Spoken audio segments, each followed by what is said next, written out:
샬롬, 반갑습니다. 2월 11일 목요일 아침입니다. 오늘도 저와 여러분들이 하나님의 말씀을 통하여 새 힘을 얻기를 바랍니다. 오늘 함께 묵상할 말씀은 에스라서 5장 6절에서 17절에 있는 말씀입니다. 유브라데강 건너편 총독 닥드네와 스달보스네와 그들의 동간이 유브라데강 건너편 아바삭 사람이 다리오 왕에게 올린 글의 초본은 이러하니라. 그 글에 일렀을 때 다리오 왕은 평안하옵소서. 왕께 아뢰옵나이다. 우리가 유다도에 가서 지극히 크신 하나님의 성전에 나아가 본즉 성전을 큰 돌로 세우며 벽에 나무를 얹고 부지런히 일함으로 공사가 그 손에서 형통하옵기에 우리가 그 장로들에게 물어보기를 누가 너희에게 명령하여 이 성전을 건축하고 이 성곽을 마치라고 하였느냐 하고 우리가 또 그 우두머리들의 이름을 적어 왕에게 아뢰고자 하여 그들의 이름을 물은즉 그들이 우리에게 대답하여 이르기를 우리는 천지의 하나님의 종이라. 예전에 건축되었던 성전은 우리가 다시 건축하노라. 이는 본래 이스라엘의 큰 왕이 건축하여 완공한 것이었으나 우리 조상들이 하늘에 계신 하나님을 노엽게 하였으므로 하나님이 그들을 갈대아 사람 바벨론 왕 느부갓네살의 손에 넘기시매 그가 이 성전을 헐며 이 백성을 사로잡아 바벨론으로 옮겼더니 바벨론 왕 고레스 원년에 고레스 왕이 조서를 내려 하나님의 이 성전을 다시 건축하게 하고 또 느부갓네살이 예루살렘 하나님의 성전 안에서 금 은그릇을 옮겨다가 바벨론 신당에 두었던 것을 고레스 왕이 그 신당에서 꺼내어 그가 세운 총독 세스바살이라고 부르는 자들에게 내주고 일러 말하되 너는 이 그릇들을 가져가서 예루살렘 성전에 두고 하나님의 전을 제자리에 건축하라 하며 이에 이 세스바살이 이르러 예루살렘 하나님의 성전 지들을 놓았고 그때로부터 지금까지 건축하여 오나 아직도 마치지 못하였다 하였사오니 이제 왕께서 좋게 여기시거든 바벨론에서 왕의 공의 정각에서 조사하사 과연 고레스 왕이 조서를 내려 하나님의 이 성전을 예루살렘에 다시 건축하라 하셨는지 보시고 왕은 이 일에 대하여 왕의 기쁘신 뜻을 우리에게 보이소서 하였더라. 아멘. 사마리아 총독 닥드네의 보고를 통하여서 편견과 적의에 가득 찼던 이전의 사람들의 그것과는 분명한 차이가 있었습니다. 닥드네의 보고는 하나님에 대한 명칭에서부터 시작하여서 유대인들의 해명 내용은 편견 없이 기술하고 있는 것을 볼 수가 있습니다. 이것은 하나님의 역사로 말미암은 동시에 또 장로들의 답변이 그의 마음에 감화를 끼친 결과로 볼 수가 있습니다. 이것을 통해서 우리가 사람들에게 어떻게 말을 하여야 되는지에 대해서 알 수가 있는데요. 베드로전서 3장 15절과 16절 말씀을 보면 너희 마음에 그리스도를 주로 삼아 거룩하게 하고 너희 속에 있는 소망에 관한 이유를 묻는 자에게는 대답할 것을 항상 준비하되 온유와 두려움으로 하고 선한 양심을 가지라. 이는 그리스도 안에 있는 너희의 선행을 욕하는 자들로 그 비방하는 일에 부끄러움을 당하게 하려 함이라 라고 기록하고 있습니다.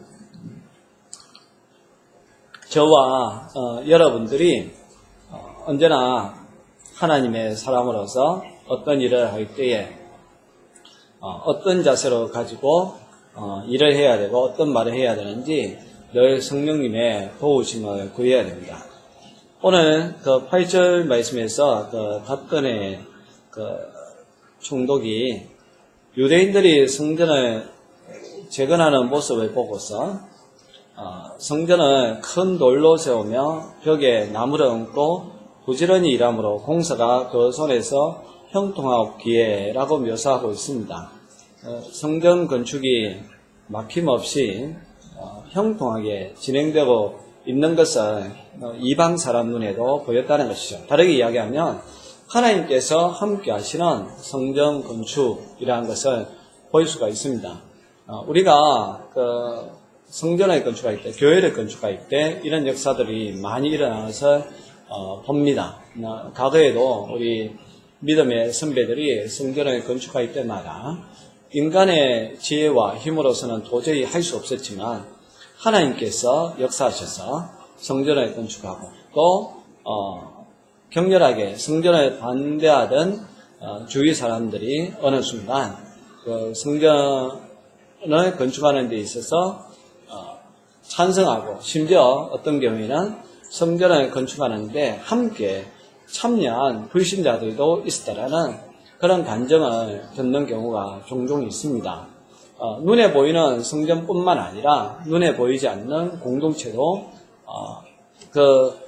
마찬가지입니다. 믿음의 사람들이 온전하게 주님의 그 영광을 위하여서 교회를 세워 나오자 할 때에 부름받은 교회죠. 에클레시아 그 공동체를 갖다가 세워가려고 할 때에 인간적으로 보면 어떻게 저것이 가능할까라고 하지만 그러나 성령의 역사가 일어나면 가능한 것이고 또 그것이 믿는 사람 눈에 뿐만 아니라 믿지 아니하는 사람 눈에도 하나님께서 함께 하고 계시는 것을 알 수가 있게 된다는 사실입니다.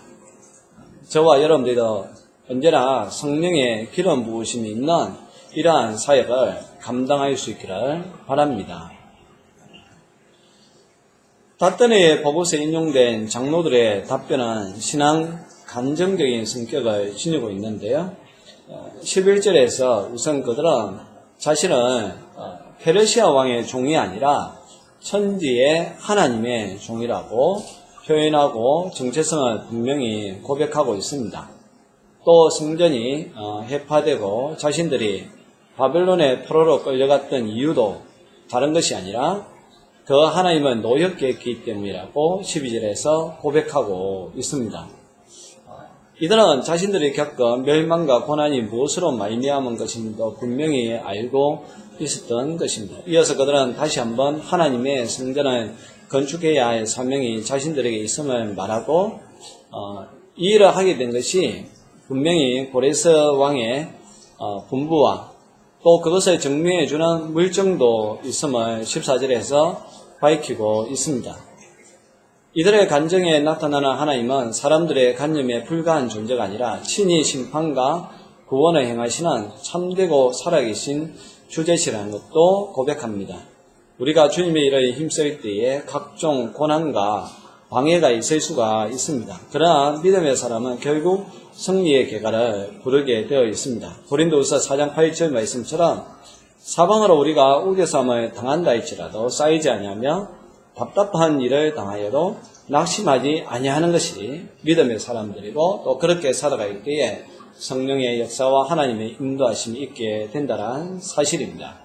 저와 여러분들도 분명한 이러한 신앙의 고백, 그래서 우리가 크리스천이라는 분명한 정체성을 가지고 살아가는 오늘 하루가 될 수 있기를 바랍니다. 여러분들이 걸어가는 그곳에 하나님이 함께 하시고 또 하나님의 은혜와 또 능력이 나타날 줄로 믿습니다. 기도하겠습니다. 하나님 아버지, 성전 건축을 할 때에 믿는 사람들 뿐만 아니라 믿지 아니하는 사람들 눈에도 하나님께서 함께하고 계시면 깨닫게 해주신 것 너무나 감사함을 드리고 우리도 우리가 어떤 말을 할 때나 어떤 일을 할 때에 하나님이 함께하여 주옵소서. 예수님의 이름으로 기도합니다. 아멘.